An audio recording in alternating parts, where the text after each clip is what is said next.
Srimad Bhagavatam, Canto 2, Chapter 10, chapter entitled Bhagavatam is the answer to all questions. Text number 17. Pranena kshipatha kshutrid Antara jayate vibho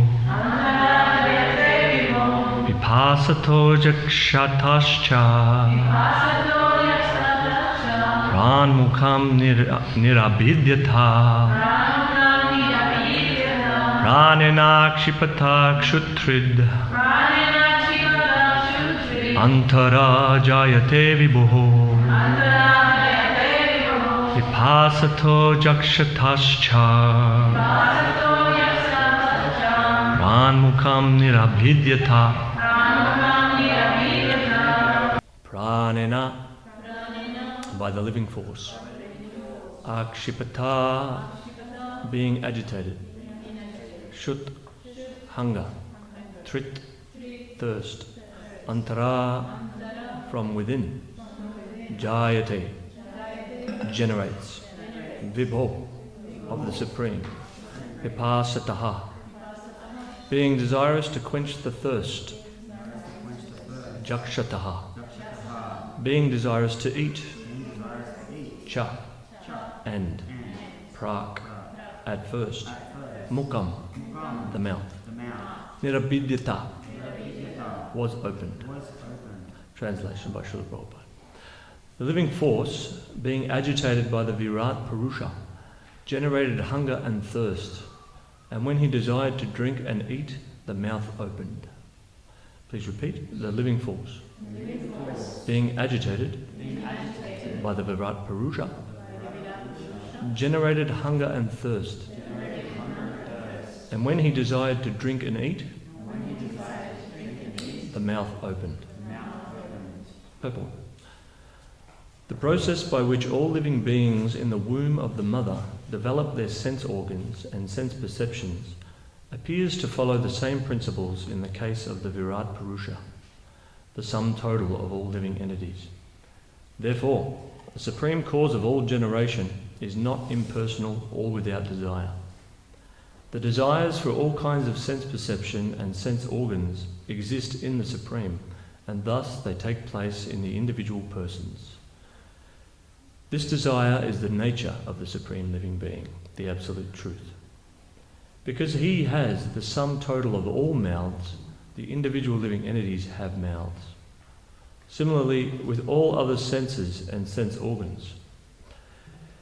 Here the mouth is the symbolic representation of the sense organs, for the same principles apply to the others also. Om Gyan Dimarandasya Gyananjana Shalakaya Chakshuram Litam Yena Tasmai Shri Guruve Namaha.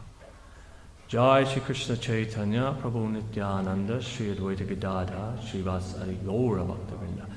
Hare Krishna, Krishna Krishna, Hare Hare, Hare Rama, Rama Rama, Hare Hare. Thank you everybody for coming to Srimad Bhagavatam class. My name is Yadunandana Das, and this is my first class ever, so please forgive me if I'm very nervous. Seeking all the blessings of the assembled Vaishnavas and Srila Prabhupada that I might speak something of value.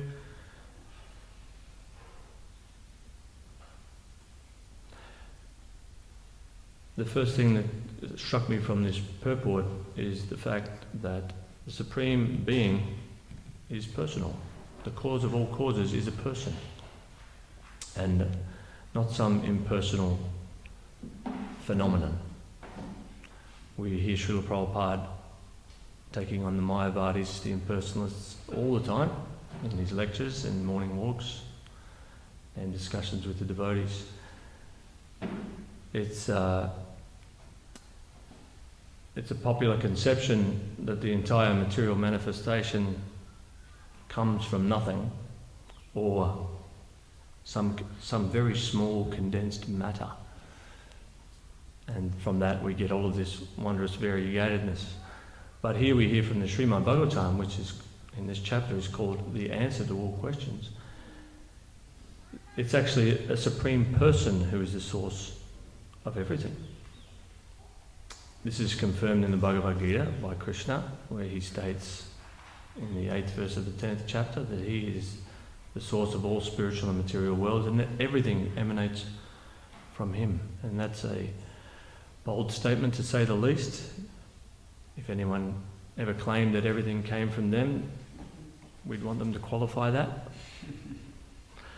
But Krishna can do so, because he can do many things, like hold a giant mountain on the little finger of his left hand. He can also display the Virat Purusha, or the universal form, at will, showing that he is everything and a person at the same time. Krishna can also be in all places at all times, and somewhere else at the same time. This is the wonders of the Supreme Person. We have difficulty showing up to a meeting on time or getting to Mangalati on time, but Krishna can do many wonderful things. So therefore he's worthy of our worship. The Supreme Person is worthy of our worship. We can see that people in this world love to worship things. Celebrities, pop stars, intelligent people, strong people, beautiful people. All of these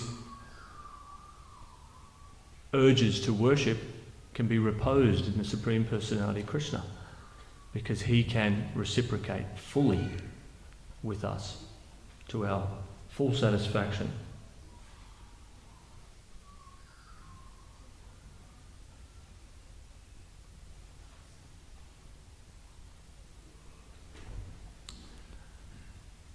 Desire. Desires for all kinds of sense perception and sense organs exist in the Supreme, and thus they take place in the individual persons. So our desires have an origin as well, and they belong in the origin of everything, and that is Krishna. So I wonder if you ever think to yourself, oh, I want this thing, or I want to be with that person, because originally it comes from Krishna having a similar desire. So we might want to eat some nice things or hear some nice things. That's because Krishna does as well. And we want to have nice relationships with people where we feel loved and valued, because Krishna also does. So this is something that I think I could meditate on for a very, very long time. That we hear it all the time, that Krishna is a person, but that means that he also desires things just like us. It's not often I think about that. So I think the most important thing we look for in this world is a relationship with another person or people. And Krishna wants that with us also. So everything we do in Krishna consciousness is developing that desire to want to know Krishna more and more, to be in a personal relationship with Krishna. And it's described that there's 5 primary relationships one can have with Krishna at the highest level. One can even be friends with Krishna, or have a paramour relationship with Krishna as a lover. Or one can have a parental feeling towards Krishna. And one can also be servile to Krishna, recognizing his great position and power, and therefore wanting to offer service. So we're very fortunate because we get to hear about these things even though we're not qualified.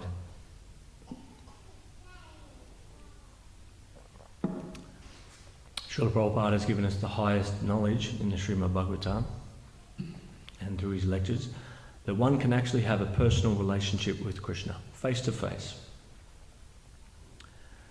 It's even described that when one develops love for the deity will talk to you.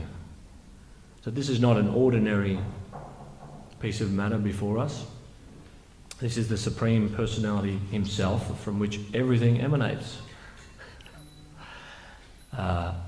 Something to ponder.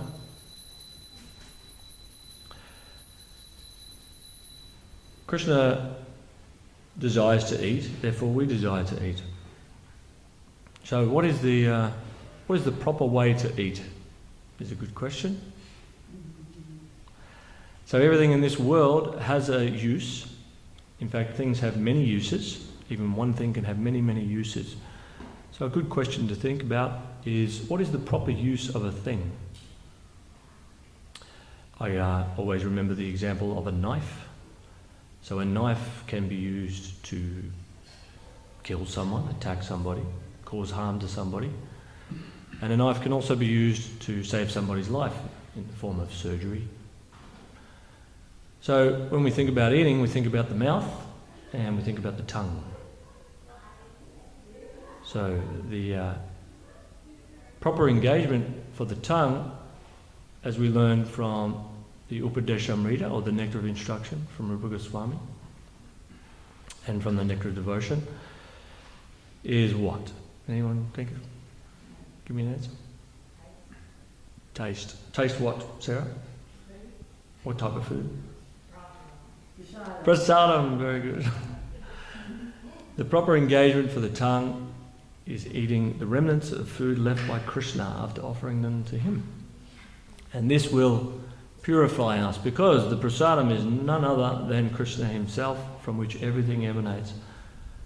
And by tasting that and appreciating that food, we Krishnaize our tongue. And if we're able to control our tongue to only take Krishna prasadam, or the food left by Krishna after offering it to him, it's described that we can also control our belly and our genitals. So this is a great boon that we've been given, that simply by eating, or in fact Prabhupada also describes that simply by eating we can become self-realized. Simply by eating Krishna prasadam we can control the urges of the belly and the urges of the genitals, and be peaceful, have a peaceful mind in order to meditate on Krishna, hear about Krishna, chant about Krishna, and become fully absorbed in thoughts of Krishna. Starts with the tongue. The other thing the tongue likes to do is vibrate. And Prabhupada talks about in the first verse of the Nectar Instruction that as soon as we get the chance, we like to talk. Has anyone got that experience? I love the sound of my own voice. And Prabhupada also says in that purport, pardon me,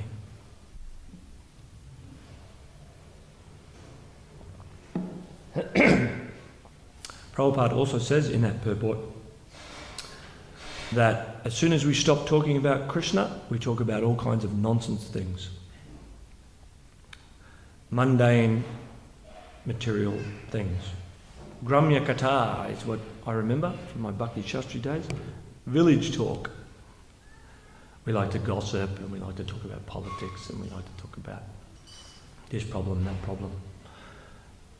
But the proper use for the tongue, as described there in the Nectar of Instruction, is to vibrate katha or sounds related to Krishna. And we're fortunate that there's no end to what you can talk about with Krishna, because he has unlimited pastimes, unlimited qualities. And he describes in the Bhagavad Gita, right after he says that he is the source of everything, that his devotees have get a lot of satisfaction and bliss from always talking about Krishna and enlightening one another about Krishna. So you can know a devotee by what they say. They love to talk about Krishna all the time. Katayantas chamam nityam, all the time, nitya, forever and ever and ever. Tushanti cha ramanti cha, great satisfaction and bliss, just by remembering the qualities of Krishna, the pastimes of Krishna, and sharing them with others. And that's why we have these communities, like here at New Govardhana, and the facility of Krishna Village, and programs out in the community at Naam Hattas or house programs, different kirtans in the area, is so that we can hear about Krishna, be attracted to Krishna, and further develop our relationship with Krishna. We also take Krishna out on the street in the form of Harinam Sankirtan, where we share the name of Krishna in the Maha Mantra to the innocent people out there who are struggling in material existence to find satisfaction. And we vibrate with our tongue, Hare Krishna, Krishna Krishna, Hare Hare, Hare Rama, Rama Rama, Hare Hare. And imperceptibly it enters the ears of everybody and cleanses the heart of the dust there of ignorance and allows people to remember Krishna even very briefly.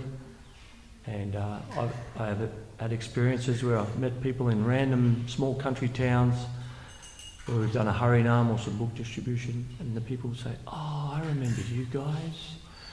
Where have you been? I haven't seen you for 20, 30 years." People certainly remember Krishna simply by hearing his name and the unmistakable sound of the cartels coming down the street. I was thinking about that. I play music in a group, and there's so many rhythms and only a certain amount of notes, but I'm amazed at the kirtan or the Harinam is a very distinct sound that is unmistakable. I was driving through Brisbane whilst in Maya one time after leaving Krishna consciousness for a while, the window down in the car, appreciating the sunset, and then I could hear this and it all came flooding back. And there they were on the street, sharing Krishna with everybody. So the Supreme Personality of Godhead also has a mouth, also has a tongue, and he also speaks. And he also has desires. So what are the desires of the Supreme Person?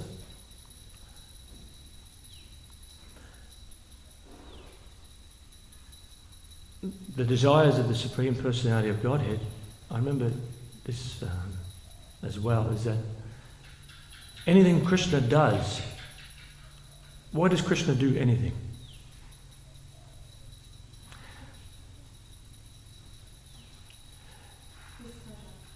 For pleasure. For the pleasure of who? For himself. It's described that Krishna does everything and anything for the pleasure of his devotees. And it turns out that his devotees only do anything or say anything for Krishna's pleasure. And then Krishna reciprocates by doing something for his devotees' pleasure. And on it goes eternally. The devotees try to outdo Krishna by pleasing him, and he tries to outdo them by pleasing them. So Krishna's desire is to please us. And if our desires become more and more aligned to pleasing him, that's when we'll feel this satisfaction. And we've had that experience. All of us here have had some form of experience where by engaging in Krishna's service, whether it's in the kirtan or taking prasadam or hearing from the Bhagavad Gita or the Srimad Bhagavatam, we feel a sense of joy and a sense of peace, sometimes even ecstasy. And that is Krishna. That is when you're with Krishna, you're feeling that. So we can hear about how Krishna reciprocates with his devotees and tries to please them in his pastimes. They're in the Mahabharata and they're in the Krishna book and the 10th canto of the Srimad Bhagavatam. But we can also hear about Krishna by the activities of his devotees, his pure devotees, which are also laden throughout the Bhagavatam and in the pastimes of Srila Prabhupada, Bhaktisiddhanta Saraswati Thakur and all the acharyas. So there's no limit and there's no inaccessibility to Krishna. He is accessible all the time to us in the form of the Shastra and in a Kali Yuga, especially in the form of his holy name. So if ever we feel like we're not experiencing that bliss, or we don't have or my desires aren't being met, or we don't have a relationship with Krishna, and we might feel a little bit angry or greedy or agitated, then we can simply remember to chant Hare Krishna and again remember Krishna and be at peace and feel that bliss once again. It's described at the start of this purport that the process by which all living beings in the womb of the mother develop their sense organs and sense perceptions. So I was thinking about this, and it's another topic of discussion these days about when the living entity is actually present in the womb of the mother. And according to this purport by Srila Prabhupada, the living entity is present in the womb even before the development of the senses and sense perceptions. So, therefore, we understand that there is a soul there in the womb of a mother. Before we even know there is a body being developed in that womb. So therefore, we recognise that there's a living being and we decide to protect that living being and care for it right from the get-go.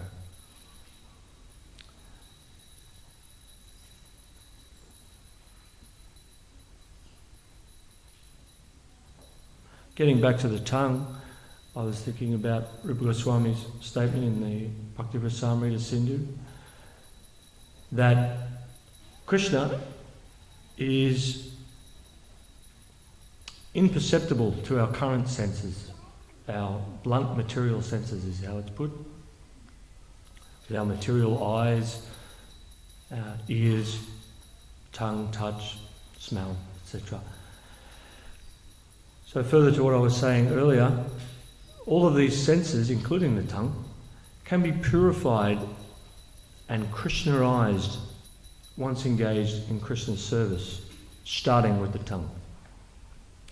So we have the example of Ambarish Maharaj here in the Srimad Bhagavatam, who was able to engage all of his senses in Krishna consciousness by hearing topics described about Krishna, by smelling the incense offered here at the temple, and by seeing the deity, by tasting Krishna Prasad and vibrating the Hare Krishna mantra, and by walking or coming to the temple and paying obeisances to the devotees and to the deities. This is how we can turn our body from dull, material, inert matter to a fully spiritualized body. It's described that, was it Dhruva Maharaj's mother? Dhruva Maharaj was leaving Earth to go to his pole star on a swan aeroplane with the Vishnu Dutas, I think. And he witnessed his mother that he'd left behind changing bodies without dying. I think is that correct? Ah, okay. I must have that mixed up. The other one I remember is Dhritarashtra's wife, entering into the fire, but already transcending and witnessing herself entering into that fire. So the body can become completely spiritualized, engaged in Krishna consciousness. The example is given that you take a dull metal rod, an iron rod, and you place it into fire for a very long time, and it gradually takes on the qualities of that fire, and you remove the iron that was dull, cold and hard, and now it's hot and it gives off light and it gives off heat and it's malleable. So it takes on the qualities of the fire. Similarly, we engage our mind and our body and our senses in the service of Krishna, and more our body becomes Krishnaized and our mind becomes Krishnaized to the point where it naturally flows like a bottle, like honey from a bottle, Krishna describes in the Gita Amrita, to him, to thoughts of him, and becoming fully absorbed in thoughts of him, and thus we attain to his nature of eternality, bliss and knowledge.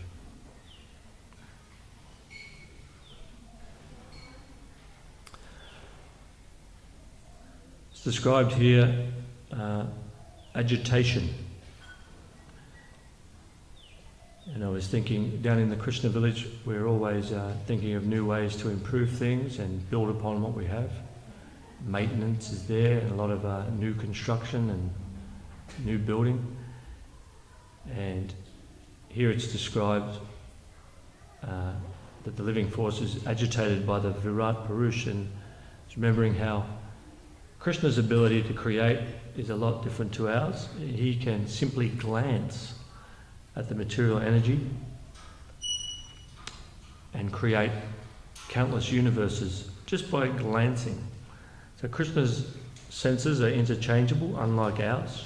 He can eat with his eyes, he can smell with his hands, he can taste with his feet, and this is quite a wondrous thing. So within that also describes how Krishna never comes in contact with the material energy. He remains transcendental.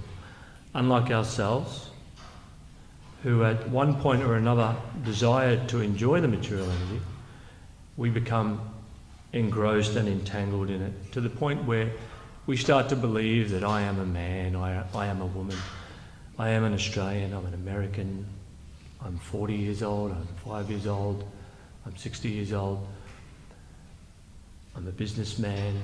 All of these things are impressed upon our pure consciousness since we desired to come here. And these things all need to be removed in order to re-establish who we are and to attain self-realization. How do we do this? Again, it's engaging in Krishna consciousness, as it's described, Cheto Dapanam Marjanam. By the process of chanting Hare Krishna, we remove bit by bit all of the upadis from our heart, all of the false designations, until we come to the realization that we are eternally a part and parcel of Krishna and eternally his servant. So I encourage everybody to chant more and more and to read more and more and gradually uncover your position as Krishna's servant. And we have a great opportunity here at New Govardhana, where every day you can come and chant with the devotees and take Krishna Prasadam, hear about Krishna.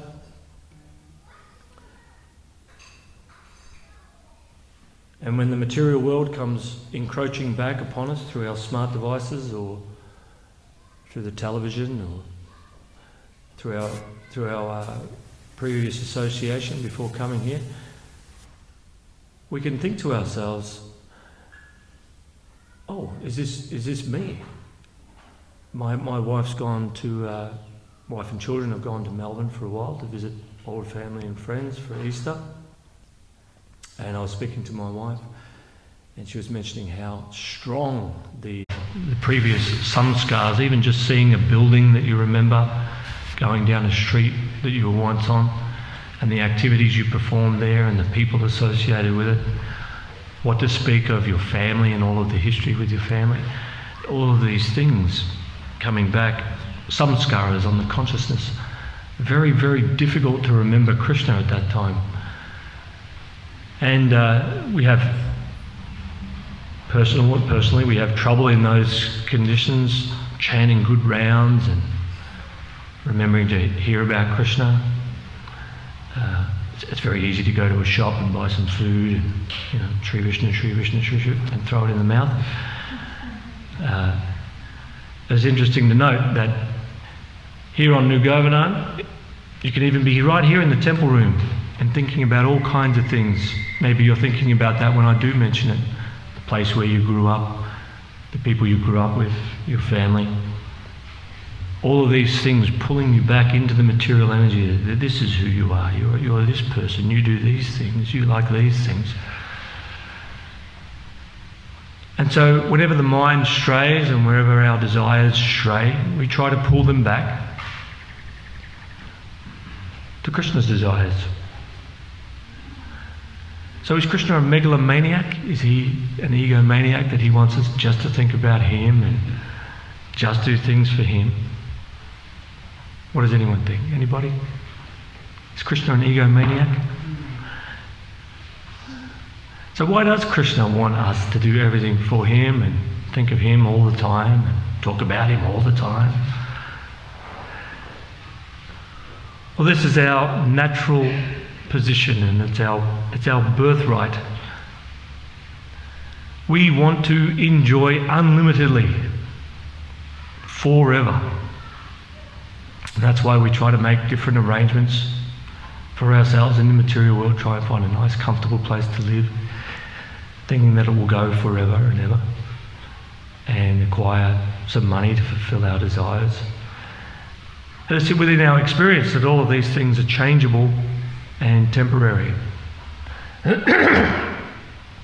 Pardon me.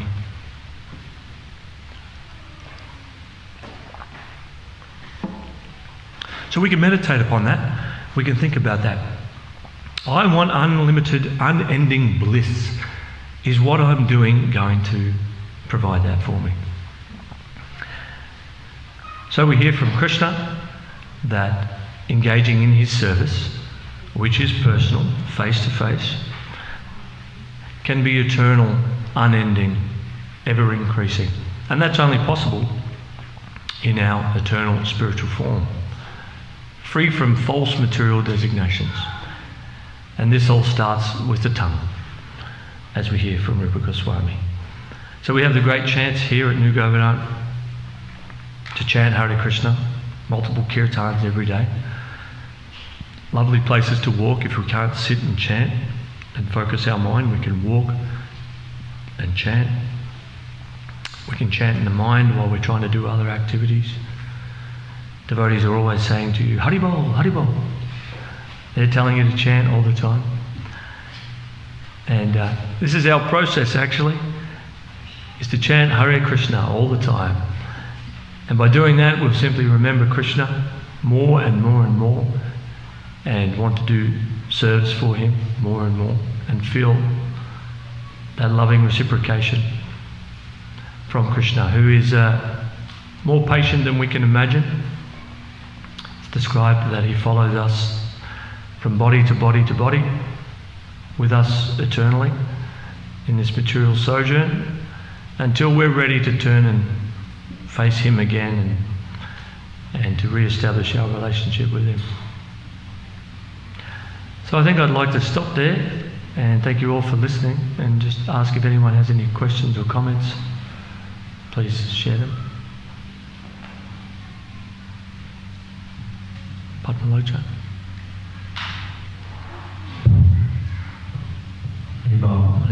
Thanks for such an amazing class. When you were touching on the tongue sense, it's the taste and the vibrating, and that you spoke about going out in the streets and chanting Hare Krishna, using that vibration to chant Hare Krishna. And also we go out and we give out prasad. These people in the street who are fortunate enough to hear this Hare Krishna mantra vibrate from the tongue and experience this Mahaprasad on their own tongue, is that just straight up mercy, or is this person done some pious activity in previous lives to experience such a benediction as hearing the Hare Krishna Maha Mantra? I'd like to answer and then ask other Vaishnavas to comment as well. My understanding is it can be both. I would like to also say that in most cases it's kripa or mercy from the Acharya Srila Prabhupada, who Paschatya came to the West to distribute the holy name. And it's the mercy of Lord Chaitanya, whose sole mission as Krishna was to, first of all, it was a twofold mission, was to taste the nectar of his own devotional service and to distribute that love freely, as we have written here still, it's still there. The most merciful incarnation of Krishna came to freely distribute love of Krishna in the form of his holy name. And of course there are those people here who have been engaged in devotional service in previous lives. It's described that the demigods are lining up to take birth here on earth in Kali Yuga, because the process of achieving love of God is so easy. Simple process of chanting Hare Krishna. That's my understanding. Would anybody else like to please comment? Shastra Prabhu, Krishna Kirtan, Mani Banda.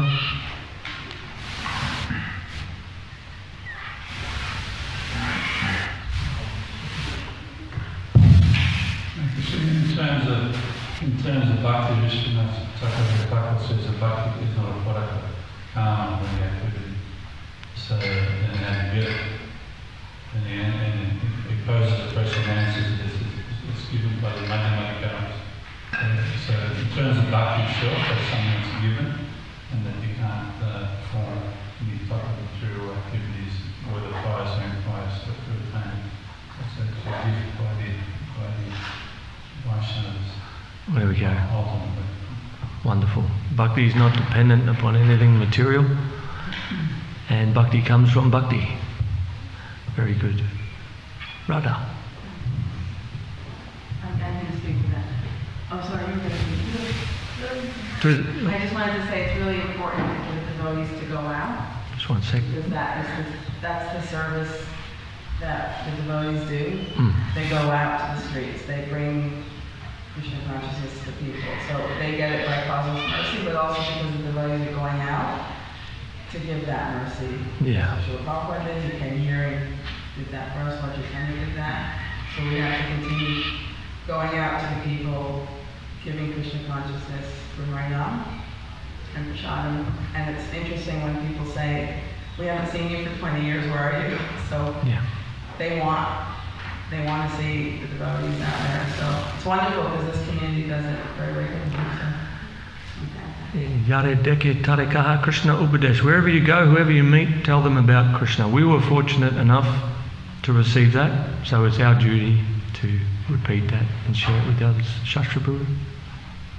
Mani Banda Prabhu, you had something? I was just going to say, Krishna in Bhagavad Gita, he gives some condition before we get blessings. You know, first we surrender, then I'll protect you. But Lord Chaitanya, he gives no conditions and no prerequisite. He's just distributing love of God to everybody. So that's causes mercy in that sense. And he also has that verse, Brahmanda, Brahmate, Bhagavan Ji, Guru Krishna, Sarvara, Bhakti, Latabij, that so Bhagavan means fortunate. So that fortunate soul who, after many lifetimes, may come across Krishna consciousness in one form or another. So to understand somebody, so how to get that fortune. So it's said that one who's performed many pious activities in previous lifetimes and also gets the blessings of a saintly person. Once we receive that, we're eligible to engage in devotional service in this lifetime. So So in one sense you can say it's causeless, but when we say cause, there's no material cause. Ultimately the cause is Krishna. Thank you very much. Yes, if one is fortunate, one comes into contact with Krishna consciousness. It's also described that the most unfortunate person is one who takes up Krishna consciousness and then gives it up. Pardon me? Just an added point on the potency of prasad. There was an article written. It was talking about past lives, and they did it on 14 Gurukul students, and they did past lives, and all of those students had taken prasad and took birth into devoted families. Wow. Just see the potency of Mahaprasad. Yes.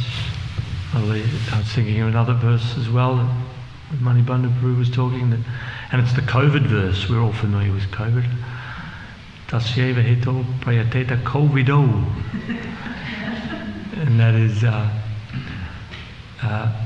we should go after that thing that's not attainable in the material world, from the highest planet to the lowest. Everything else is freely available, and happiness and distress come of their own accord in due time, but we should endeavour only for that thing which is not available in the material world. And how to get that? Manibandha Prabhu explained very nicely. It's by the mercy of the devotees. So our sole purpose should be thinking about how to please and how to serve the devotees of Krishna all the time, and thus get their mercy and a taste for chanting Hare Krishna. Thank you, everybody. Anything else? Jai Ogor Srila Prabhupada ki jai, Srimad Bhagavatam ki jai, Gaura Premanandi, Hari Hari Bol.